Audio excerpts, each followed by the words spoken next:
This past few weeks talagang hindi maganda ang weather dito sa atin and even sa buong Pilipinas may mga namang monitored na low pressure dito sa ating AOR. Kaya yun, maulan sa hapon, minsan sa gabi, even in the morning. And then minsan naman sobrang init ng panahon. Kaya please don't take it easy when dealing outside, no? Talagang make any measures, no, para maiwasan or magkaroon ng protection sa sarili or katawan. Kasi just like me, I am a kind of person na kung saan napipredict ko na once nalabas ako, may importanteng transactions, lalakad, and then naulanan, kabisado na natin anong mangyayari. Sipon lang yan mamaya. Inuman lang natin ng tusiran or newsep. After nito, bukas siguradong uubuhin. Alam ko nang gagawin. Solmiox lang yan.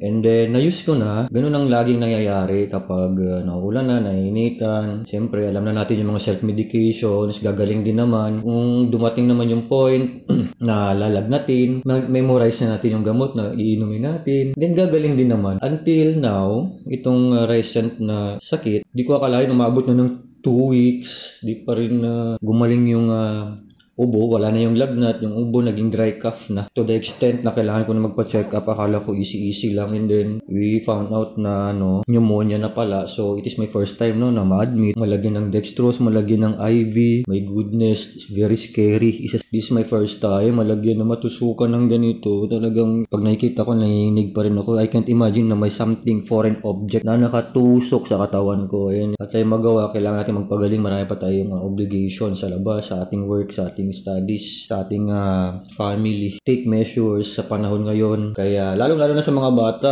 kahit tayo nga mga adult nagsasuffer, no, sa mga ganitong klaseng sakit. Kaya mag-ingat lagi, ingatan ng sarili lang, ingatan ng health, mag-vitamins, and kumain ng masustansyang pagkain. Okay.